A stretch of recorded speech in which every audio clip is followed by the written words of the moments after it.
Okay, this lecture is going to be over chapter 14. We're going to cover sections 1 and 2, temperature and temperature scales. So the summary up front, two objects in thermal equilibrium must have the same temperature. A conducting material between two objects permits interaction leading to thermal equilibrium. An insulating material prevents or impedes this interaction. So the Celsius and Fahrenheit temperature scales are based on the freezing. In other words, 0 degrees Celsius is the same as 32 degrees Fahrenheit, where water freezes, and boiling. 100 degrees Celsius is equal to 212 degrees Fahrenheit. So those temperatures of water, and these are the formulas that relate them. You can take this formula and rework it, and you can come up with this one. Now, the Kelvin scale has its zero at an extrapolated zero pressure temperature for a gas thermometer, which is this value. In other words, 0 Kelvin is equal to this in Celsius, and you can relate them in this fashion. Also, if A and B are in thermal equilibrium with C, in other words, you've got conductors here, you've got an insulator, which prevents interaction between A and B. But if they are if A is in thermal equilibrium with C and B is in thermal equilibrium with C, then these two have to be in thermal equilibrium with each other. You're going to find that with the Zeroth Law of Thermodynamics, which sounds a little weird, but hey, it's physics. So let's go to the first section. So the concept of temperature is going to be rooted in qualitative ideas of hot and cold based on our sense of touch. You know, we can spot when something feels hot or when something feels cold, but it's a little subjective. Temperature is also related to the kinetic energies of molecules of a material, and we're going to look at that relationship a little bit later on. Temperature and heat can and must be defined independently of any detailed molecular picture. So a temperature is a measure of hotness or coldness on some sort of scale. We can use any measurable property of a system that varies with its hotness or coldness to assign numbers to the various states. And if we're going to take a look at this particular figure, shows a familiar type of thermometer. When the system becomes hotter, the liquid, usually mercury or ethanol, expands and rises in the tube. So that's part of what we were looking at in terms of pressure earlier on. This value of L, whatever that length is, will increase. Another simple system in a quantity of gas is a constant volume container. The pressure is measured by the gauge, which we'll see here in a minute. It increases or decreases as the gas becomes hotter or colder. And a third example is electrical resistance of a conducting wire, which also varies when the wire becomes hotter or colder. Each of these properties gives a number, L, P, or R, that varies with hotness or coldness, so each property can be used to make a thermometer. So we got a change in length here, got a change in pressure here, and with the other, we have electrical resistance, which we don't really have pictured here. In order to measure the temperature, we're going to have to take the thermometer and place it in contact with the object. After the thermometer settles at a steady value, we're going to read the temperature. This system has reached an equilibrium condition in which the interaction between the thermometer and the coffee causes no further change in the temperature, and that's going to be called thermal equilibrium. In a state of thermal equilibrium, the thermometer and the coffee have the same temperature. But how do we know this? So if we consider the interaction of any two systems, A and B, doesn't matter what they are, we can use any kind of thermometer to monitor their temperature. So we can use the tube and liquid system like what we had above, the container of gas and pressure gauge. In general, when two systems come into contact, the values of L and P are going to change as the systems move towards thermal equilibrium.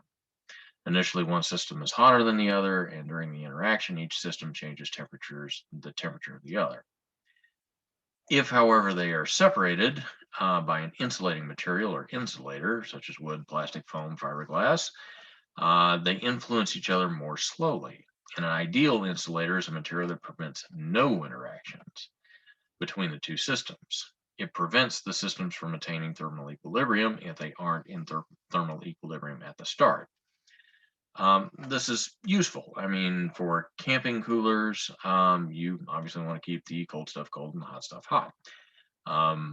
That's something we can slow down, but we can't quite stop it.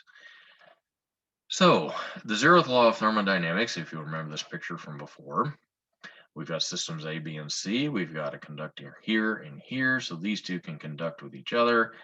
This is an insulated or insulator, so those two systems cannot interact with each other.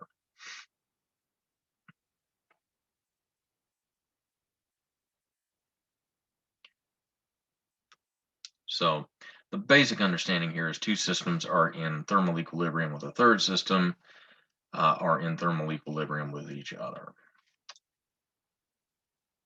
So the temperature of a system determines whether the system is in thermal equilibrium with another system. Two systems are in thermal equilibrium if and only if they have the same temperature. So basically, if you take the temperature of one thing with a thermometer, wipe it off, take the temperature with another thing with the same thermometer, if they both read the same temperature, then they're in thermal equilibrium with the thermometer, which means those two objects share the same temperature. And that's the whole point here. So we got to cover that first. Now we're going to go to section 2. All right. In order to make that thermometer useful that we saw earlier, we're going to have to put some numbers on it. Numbers can be somewhat arbitrary. So we've got to come up with some kind of system here that gives us some information. Suppose we label the thermometer's liquid level when it is at a freezing temperature of pure water, 0, and a boiling temperature of 100. Well, it's nice and convenient, isn't it? Then we divide the system between the 2 points into degrees, and divide them in evenly. You've got yourself a Celsius temperature scale, formerly called centigrade. We interpolate those temperatures between 0 and 100, or extrapolate beyond them using the liquid and tube thermometer. The temperature for a state colder than freezing water is going to be considered a negative number. So if we take a look at this, we've got the Celsius degrees over here, ranges for 100 degrees Celsius, water freezing here, water boiling here. Fahrenheit, if we put it over here, it freezes at 32, water boils at 212, and you have some other markings here regarding room temperature, body temperature, and so on and so forth. You can see the relationship between the two. I won't bore you with all the details here, but if you want to go through, you can see the relationship here between those two. If you wanted to develop that yourself, you can go through and you could do a point slope calculation between the two to figure out how they correlate. But that's the basic stuff right there. It's useful to distinguish between an actual temperature on a certain scale and a temperature interval representing the difference. So to make this distinction, we state an actual temperature of 20 degrees as 20 degrees Celsius and a temperature interval of 10 degrees as 10 degrees Celsius. Now watch where that degree symbol is. See the difference? This is 20 degrees Celsius. That's the actual temperature. If you're looking at an interval, the interval says 10 Celsius degrees. So watch the difference there. So thus a beaker of water heated from 20 degrees Celsius to 30 degrees Celsius undergoes a temperature change of 10 Celsius degrees. You can think of it the same way if you've measured off something at 0 meters and it ends somewhere at 10 meters and you move it a little bit, say 2 meters, then you can kind of see some of the same correlation there. So we're going to calibrate the two thermometers, such as liquid and tube system and a gas thermometer, so that they agree at this. They may not agree exactly at intermediate temperatures. The expansion properties of gases may not match exactly the properties of the liquid. Ideally, we would like to define a temperature scale that doesn't depend on the properties of any particular material. The gas thermometer, which we're going to discuss next, it comes close. So the Kelvin scale. In section 14.1, we mentioned a thermometer that makes use of the variation in pressure of a gas with changing temperature. The gas, often helium, is placed in a constant volume container, and its pressure is measured. To calculate a constant volume gas thermometer, we measure the pressure at two temperatures, say 0 and 100 degrees Celsius.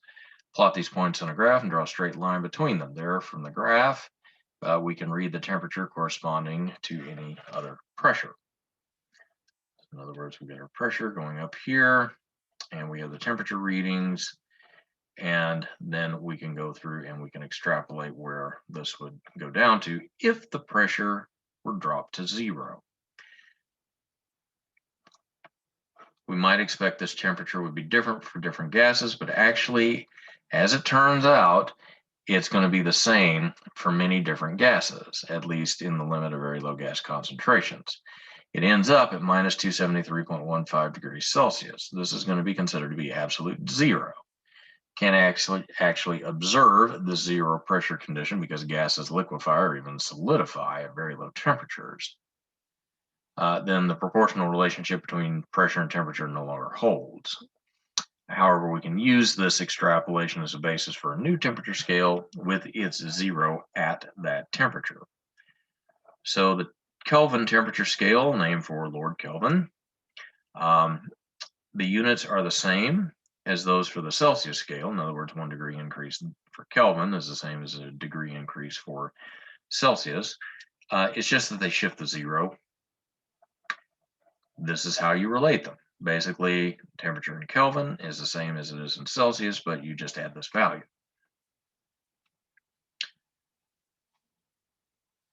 So here you can see the absolute zero for each one of these temperature scales. You can also see different effects on different gases as you get colder and colder.